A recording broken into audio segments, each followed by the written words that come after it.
Dear students, Assalamu alaikum. I am Ahmad Abdullah, lecturer physics, Boys Higher Secondary School, कपवारा। तो आज हम दूसरा lecture ले रहे हैं। वो सब जानते हो आप, दूसरा लेक्चर हमारा है वेक्टर मल्टीप्लिकेशन पे।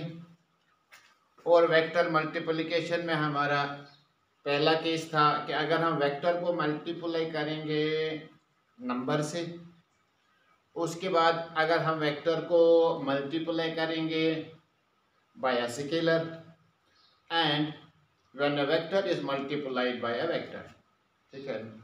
तो उसमें हमारे दो केसेस बन जाते हैं, vector multiplied by a vector. एक है स्केलर, यानी अगर इनका प्रोडक्ट स्केलर आ जाता है, अगर दो वेक्टर्स का मल्टीप्लिकेशन करके स्केलर क्वांटिटी बन जाती है, scalar quantity means any number बन जाता है, तो उस प्रोडक्ट को हम कहते हैं स्केलर प्रोडक्ट, या उसी प्रोडक्ट को हम कहते हैं डॉट प्रोडक्ट, ठीक है।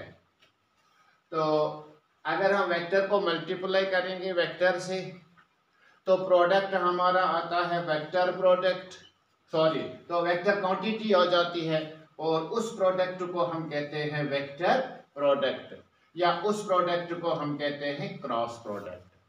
तो दो वेक्टर प्रोडक्ट्स हमारे पास हैं, एक वेक्टर है स्केलर प्रोडक्ट वेक्टर प्रोडक्ट, और एक हमारे पास है स्केलर या वेक्टर प्रोडक्ट क्रॉस प्रोडक्ट। चलिए, तो आज हमारा टॉपिक है scalar product, right? So when a vector is multiplied by a vector and the product is a scalar quantity, vector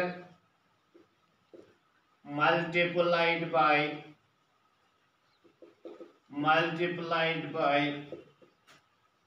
a vector, product is equal to scalar quantity,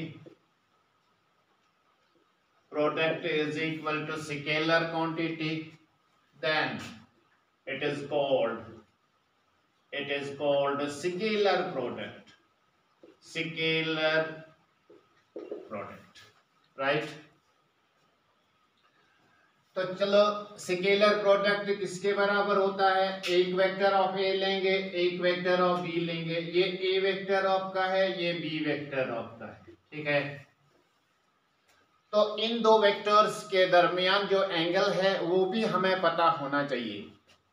और आप लोग जानते हो, हम पढ़ चुके हैं ये, कि जो दो वेक्टर्स होते हैं उनके दरमियान जो एंगल होता है, that is always smaller angle between them.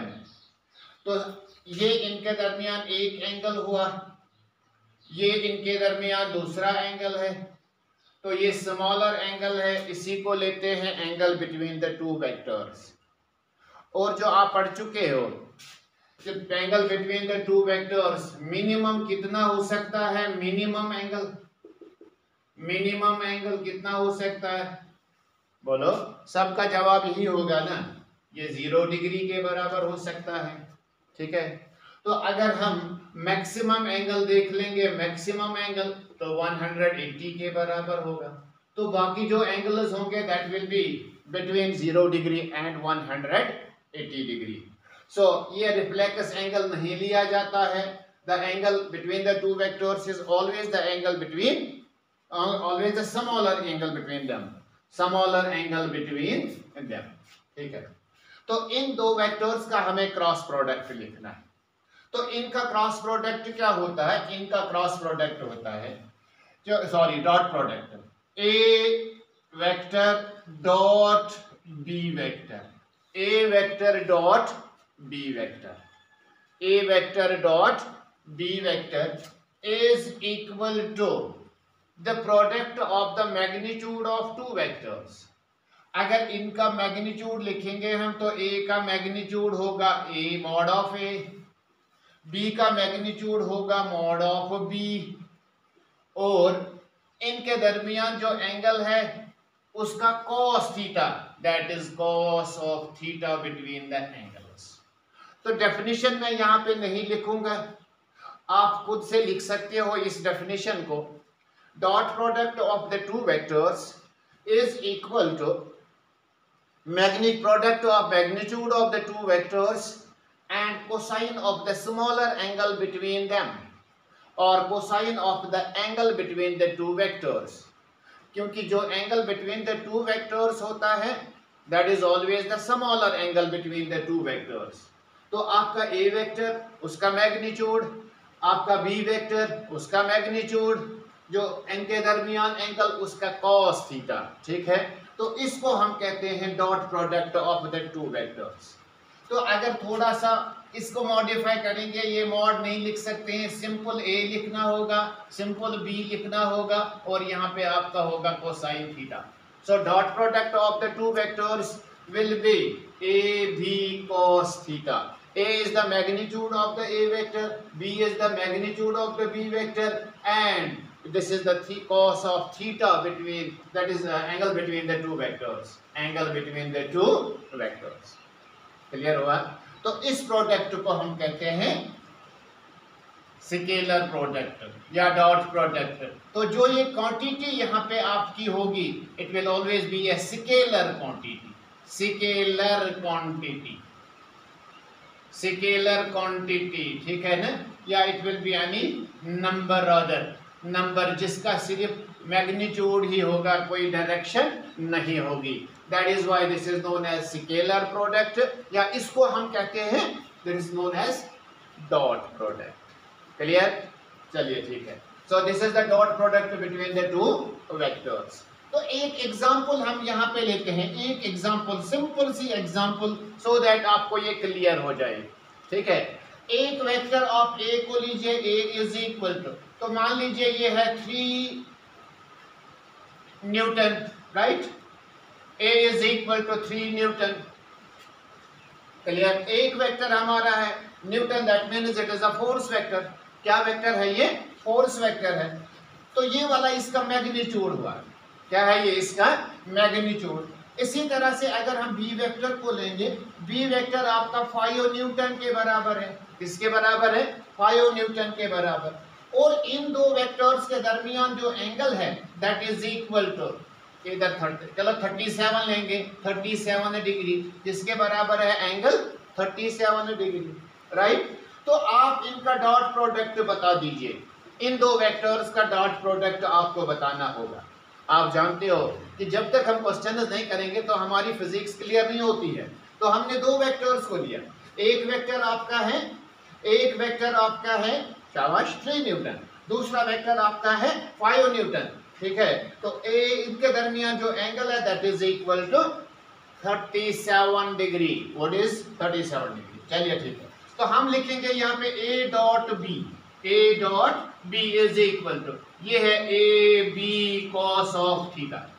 So this is equal to A B cos of theta, right. A dot B is equal to A B cos of theta. चलिए, तो यही ए डॉट बी आपका होगा। ए का magnitude बताइए किसके बराबर है? तो 3 न्यूटन के बराबर। किसके बराबर? 3 न्यूटन के बराबर। तो यूनिट यहाँ पे नहीं लिखेंगे, हम 3 लिखेंगे। तो मैग्नीट्यूड दिया हुआ है, नहीं तो हम मैग्नीट्यूड कैलकुलेट भी कर सकते हैं। अगर आपके पास कोई सा भी वेक्टर होगा जो सपोज आपके पास ए वेक्टर है, वो 2i plus 3j plus 4k के बराबर होगा, तो इसका भी आप मैग्नीट्यूड कैलकुलेट कर सकते हो। जानते हो कैसे? आपने पढ़ा होगा, आपने पढ़ा भी है, मैंने भी पढ़ाया है, how to find the magnitude of the vector, that is equal to square root of 2 square plus 3 square plus 4 square। तो आपका मैग्नीट्यूड हुआ यहाँ पे 4, 9 प्लस 16, तो ये स्क्वायर रूट ऑफ 29, ठीक है ना। तो इस तरह का वेक्टर होगा तो उसका भी मैग्नीट्यूड हम कैलकुलेट कर सकते हैं। इस तरह का वेक्टर होगा तो अगर मैग्नीट्यूड दिया होगा तो हम डायरेक्टली उसको यूज करेंगे। तो यहाँ पे मैंने डायरेक्टली इसको यूज किया, ठीक है। तो b के बदले में क्या लिखेंगे? अब b के बदले में लिखेंगे 5 और यहाँ पे लिखेंगे cos of 37 degree, cos of 37 degree. तो अब सर आपने क्या बता दिया यहाँ पे cos 37, हम तो जानते थे cos 0 डिग्री का वैल्यू, हम तो जानते थे cos 30 डिग्री का वैल्यू, हम तो जानते हैं cos 45 का वैल्यू, हम तो जानते हैं cos 60 डिग्री का वैल्यू, हम तो जानते हैं cos 90 डिग्री का वैल्यू, ज्यादा से ज्यादा 180 का वैल्यू, ठीक है ना, इतना पता है। cos 0 1 के बराबर होता है, cos 30 किसके बराबर है, शाबाश शाबाश, it is √3 divided by 2, cos 45 it is 1 divided by √2, ये 60 डिग्री का है तो 1/2 के बराबर होगा, ये 0 के बराबर होगा, ये -1 के बराबर होगा। ये चीजें तो आप सीख चुके हैं अपने 10th क्लास में, ठीक है ना, सीख चुके हैं ना आपने 10th क्लास में, वेरी गुड।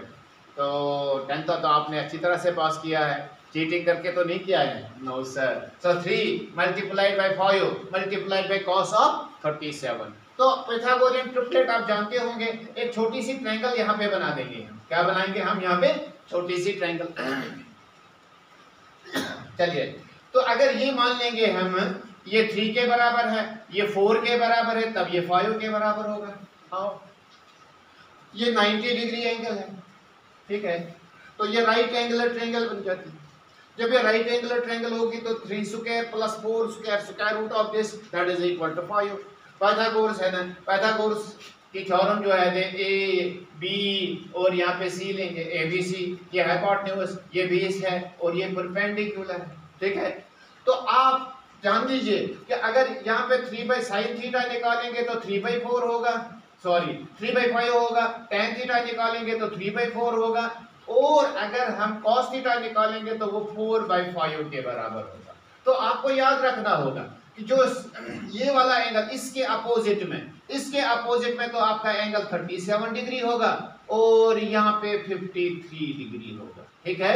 53 और 37 को ऐड करेंगे तो 90 के बराबर, plus 90 that is equal to 180, that is equal to 180, ठीक है। सो ये 90, ये 53 और ये 37।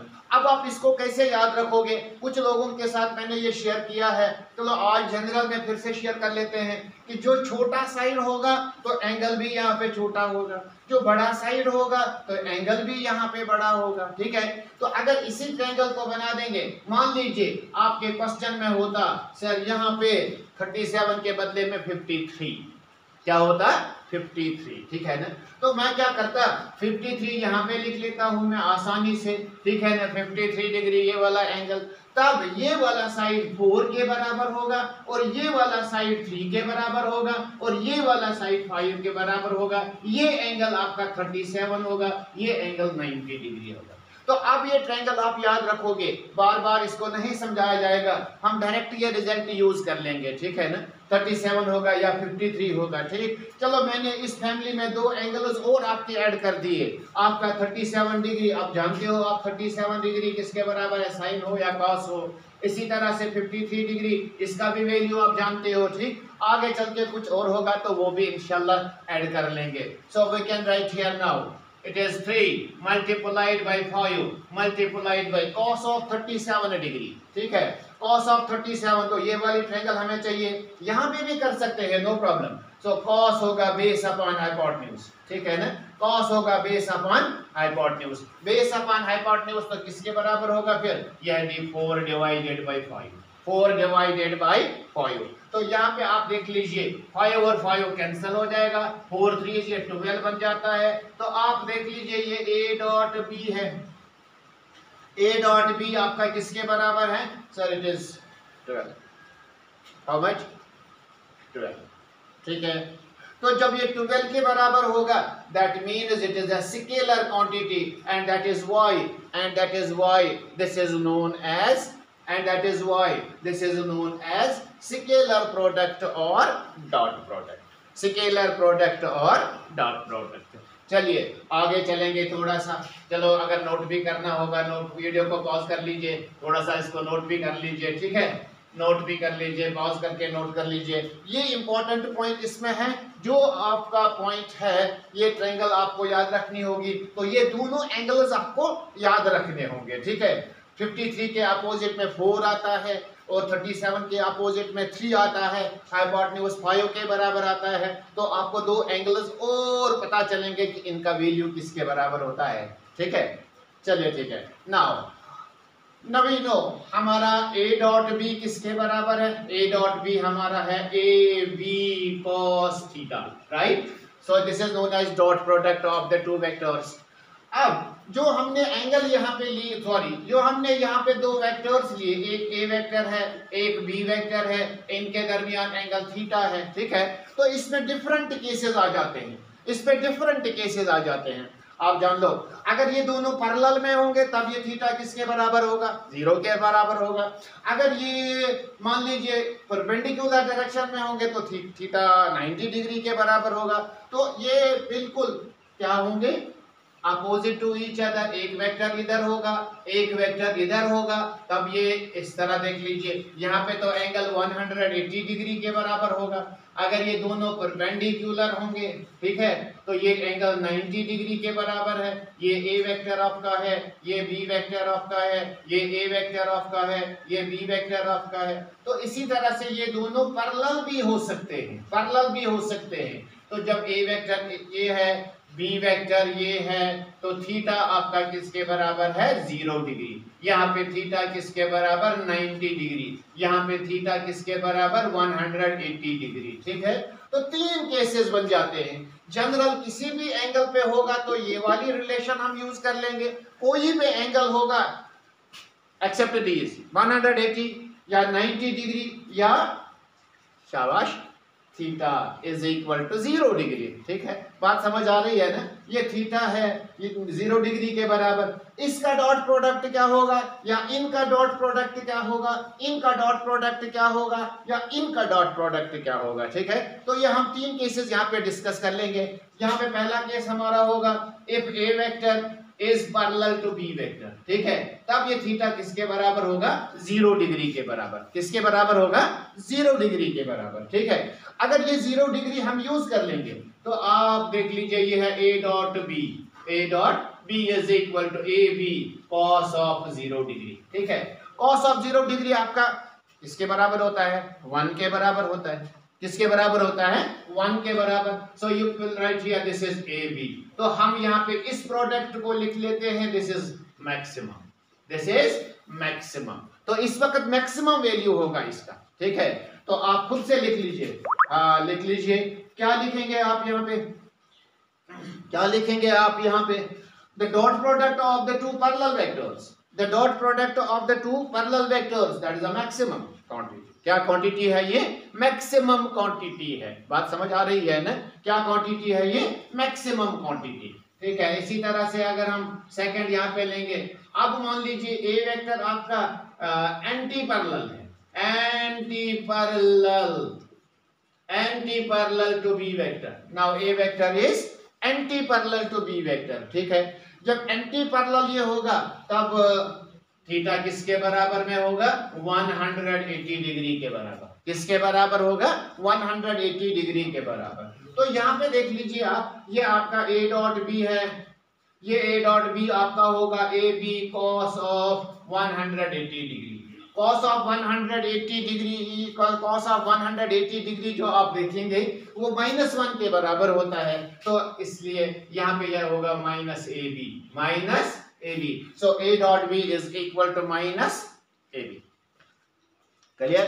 तो इसी तरह से तीसरा केस हमारा बन जाता है, लेकिन ये बहुत ही इंपॉर्टेंट केस है, याद रख लीजिए इसको। अगर आपका a वेक्टर किसके परपेंडिकुलर है? b वेक्टर के परपेंडिकुलर। किसके परपेंडिकुलर है? b वेक्टर के perpendicular. That means theta is equal to 90 degree. ठीक है, theta is equal to 90 degree.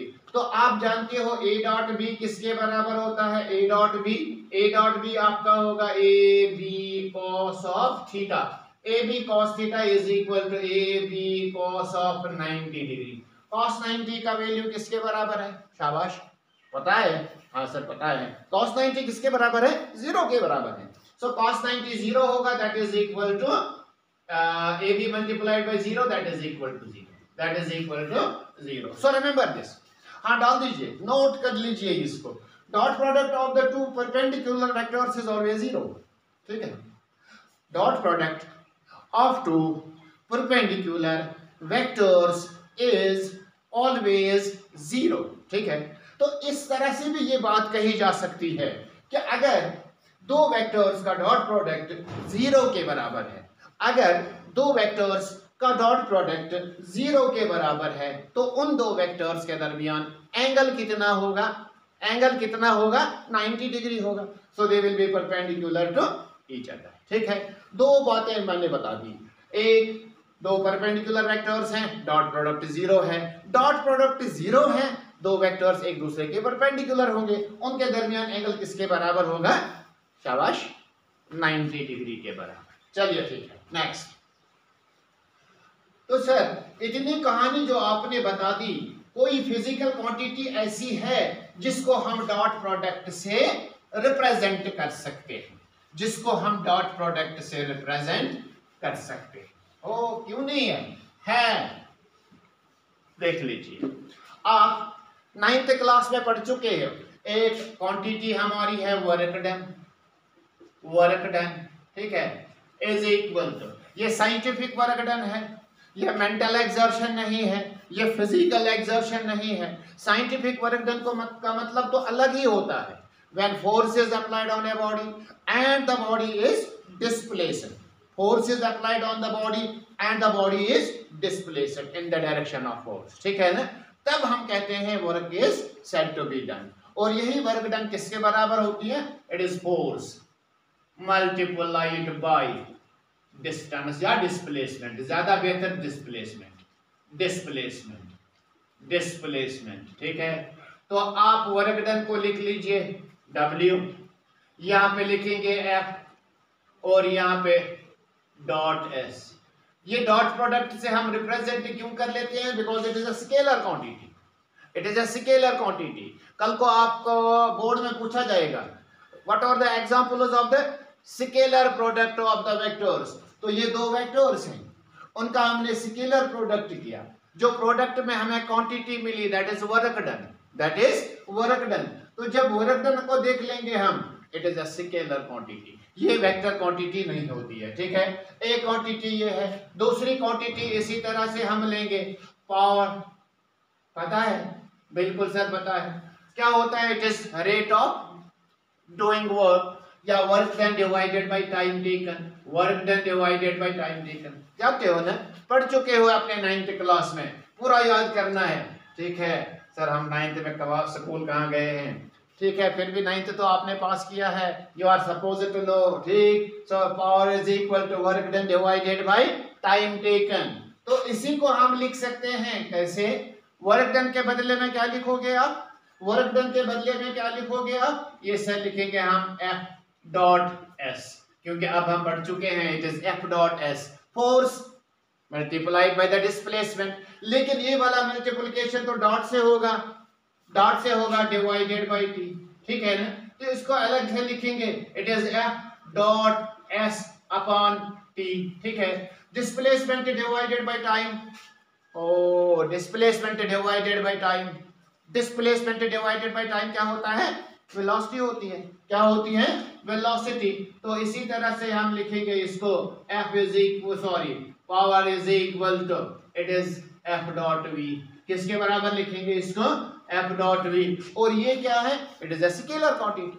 क्या क्वांटिटी है ये? Scalar quantity. तो इसी तरह से जब आप इंशाअल्लाह 12th क्लास में आओगे, इसमें आओगे 12th क्लास में आओगे, तो आप इलेक्ट्रिक फ्लक्स को लिखोगे, electric flux, electric flux is equal to, electric flux is equal to, यहाँ पे इलेक्ट्रिक फील्ड होगा, electric field, electric field vector quantity है ये, इलेक्ट्रिक फील्ड आपकी वेक्टर क्वांटिटी है बिल्कुल। और यहाँ पे इसका मल्टीप्लाइड है, यहाँ पे इसका मल्टीप्लाइड है एरिया वेक्टर। ओहो सर, एरिया भी वेक्टर होता है? बिल्कुल एरिया भी वेक्टर होता है, लेकिन आज यहाँ पे इसको डिस्कस नहीं करेंगे, ये 12th क्लास का टॉपिक है। फ्लक्स को हम फाई से लिखते हैं, फाई फ्लक्स है। हर किसी फिजिकल क्वांटिटी का अपना सिंबल होता है, जिस तरह हम सबका अपना आइडेंटिफिकेशन के लिए नाम होता है, इसी तरह से हर किसी फिजिकल क्वांटिटी का अपना सिंबल होता है। तो इस फ्लक्स को हम किससे रिप्रेजेंट कर लेते हैं? फाई से रिप्रेजेंट कर लेते हैं। ये इलेक्ट्रिक फील्ड हुआ, ई से रिप्रेजेंट कर लेंगे, ठीक है। डॉट यहाँ पे एरिया को ए से रिप्रेजेंट कर लेंगे। तो इस तरह की फिजिकल क्वांटिटीज हमारे पास बहुत आएंगी, जहां पे हम इनको रिप्रेजेंट कर लेते हैं by the dot product of the two vectors, ठीक है। तो ये डॉट प्रोडक्ट की एग्जांपल्स हुई, डॉट प्रोडक्ट की एग्जांपल्स हुई, ठीक है। तो अब इसी डॉट प्रोडक्ट का हमें कुछ प्रॉपर्टीज भी डिस्कस करने हैं। क्या डिस्कस करने हैं? प्रॉपर्टीज भी डिस्कस करने हैं। तो यहाँ पे लिखेंगे हम प्रॉपर्टीज। प्रॉपर्टीज आता है, ये बोर्ड का क्वेश्चन है आपका, what is scalar product of the two vectors या what is dot product of the two vectors. तो उसके बाद इसकी 3 प्रॉपर्टीज लिख लीजिए, या 2 प्रॉपर्टीज लिख लीजिए, या एक प्रॉपर्टी लिख लीजिए, या सभी प्रॉपर्टीज लिख लीजिए, ठीक है। ओके ओके, चलिए बेटा, आप जानते हैं आप A dot B is equal to A B cos theta. A B cos theta, ये तो प्योर नंबर बन जाता है, because it's a scalar quantity, pure number बन जाता है। क्या बन जाता है? ये प्योर नंबर बन जाता है, ठीक है। तो हम पहली प्रॉपर्टी जो हम यहाँ पे डिस्कस करेंगे, that is equal to commutative property. Commutative property,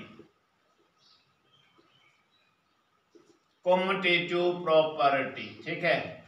commutative property क्या होती है? ओवर मल्टीप्लिकेशन, एडिशन नहीं, ओवर मल्टीप्लिकेशन, ओवर मल्टीप्लिकेशन, ठीक है, ओवर मल्टीप्लिकेशन, राइट। तो इस प्रॉपर्टी को कैसे लिखते हैं हम?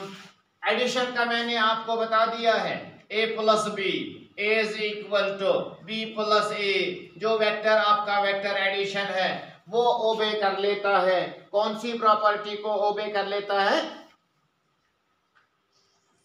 कौन सी प्रॉपर्टी को?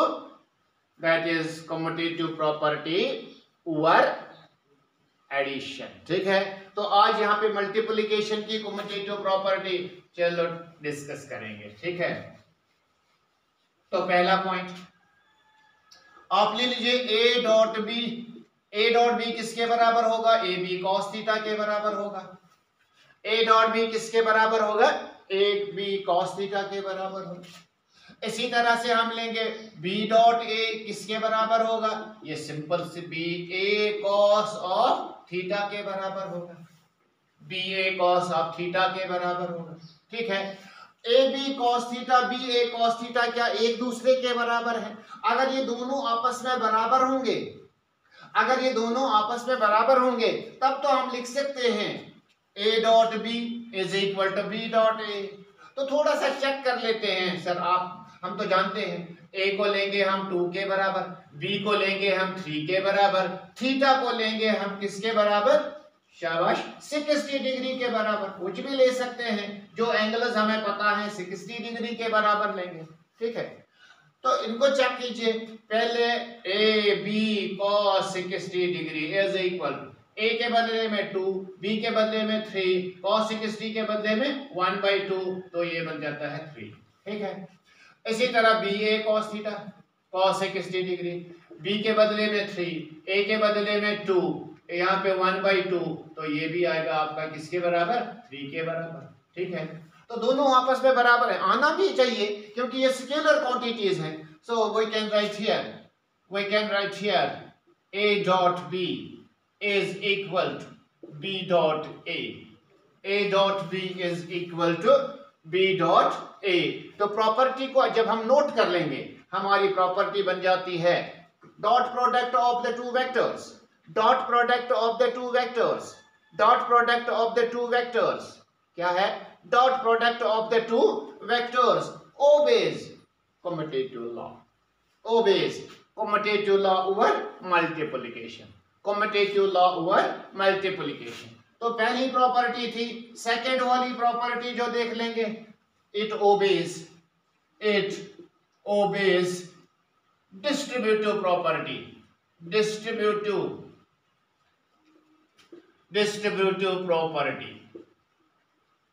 property, ठीक है।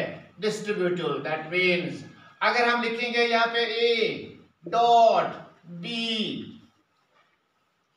Sorry A into B plus C, sorry इधर देख लीजिए, ये ए डॉट है, क्या है ये a dot b plus c, a dot b plus c, ठीक है। यहाँ पे ए को हम डिस्ट्रीब्यूट कर लेंगे, कैसे डिस्ट्रीब्यूट कर लेंगे, इसका डॉट करेंगे हम बी के साथ भी, इसका डॉट करेंगे हम सी के साथ भी, ठीक है। ए के साथ भी डॉट करेंगे, सॉरी बी के साथ भी डॉट करेंगे, सी के साथ भी डॉट करेंगे, तो ये आपका होगा ए डॉट बी प्लस यहाँ पे ए डॉट सी। तो जब हम वेक्टर्स की एग्जांपल्स देंगे, एंगल लेंगे, ए और बी को सी का वैल्यू लेंगे, आप जानते हो किस तरह इसको कैलकुलेट करेंगे, तो आप इसको आसानी से चेक कर सकते हो, ठीक है। तो इस वाली प्रॉपर्टी को हम क्या कहते हैं, डिस्ट्रीब्यूटिव प्रॉपर्टी, या इस तरह हम कहेंगे यहाँ पे यह ए प्लस बी, ठीक है, डॉट यहाँ पे करेंगे यह सी प्लस डी वेक्टर, ठीक है। ये ए वेक्टर प्लस बी वेक्टर है, ये C vector plus D vector है, दोनों का डॉट कर लेंगे हम, डिस्ट्रीब्यूशन होगी, ए से मल्टीप्लाई होगा सी का, ए से मल्टीप्लाई होगा डी का, बी से मल्टीप्लाई होगा सी का, बी से मल्टीप्लाई होगा किसका, डी का। तो इसका रिजल्ट होगा यहाँ पे ए डॉट सी, बी ए से मल्टीप्लाई कीजिए डी को, सो यहाँ पे आपका होगा ए डॉट डी।